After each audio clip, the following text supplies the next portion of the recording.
భారతదేశం ఆంగ్లేయుల పాలనా సంకెళ్లలో బంధించబడిన ఆ చీకటి కాలంలో ప్రజల హృదయాల్లో స్వాతంత్ర స్ఫూర్తిని రగిలించడానికి, దేశభక్తి దీపాన్ని వెలిగించడానికి, మాతృభూమిని కన్న తల్లిగా పూజించే భావనను కలిగించడానికి సాక్షాత్తు సరస్వతీదేవే బకించంద్ర చటర్జీ హృదయాంతరంగాలలో సృజించిన గీతామృతమే వందే మాతరం.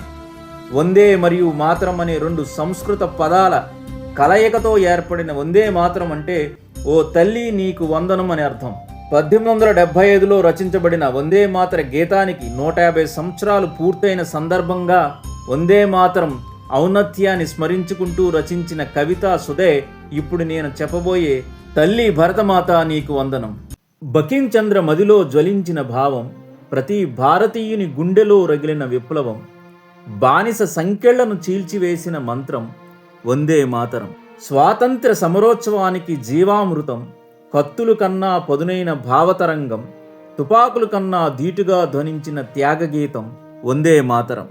భరత భూమిని తల్లిగా చూపిన గానామృతం, ప్రతి భారతీయుడు భరతమాతకు సమర్పించిన వందనం.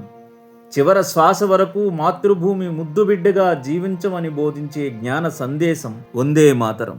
శతాబ్దాలు గడిచినా వాడని మాధుర్యం, తరాలు మారినా తరగని స్ఫూర్తి, ప్రతి భారతీయుడి గుండె చప్పుడు, జ్వలించే భారతీయ పోరాట స్ఫూర్తి, 150 సంవత్సరాల విజయ దరహాసం వందే మాతరం.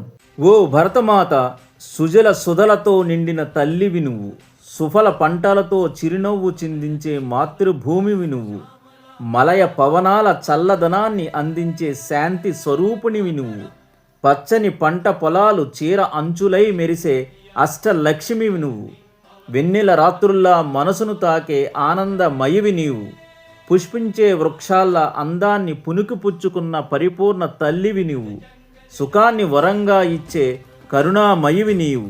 నీ చిరునవ్వే మా ధైర్యం, నీ మధురమైన మాటలే మా మార్గదర్శనం. భూమి కాదు నీవు మా ప్రాణం, దేశం కాదు నీవు మముగన్న తల్లివి. అందుకే భక్తితో తలవంచుకొని చెబుతున్నా వందే మాతరం, వందే మాతరం, వందే మాతరం.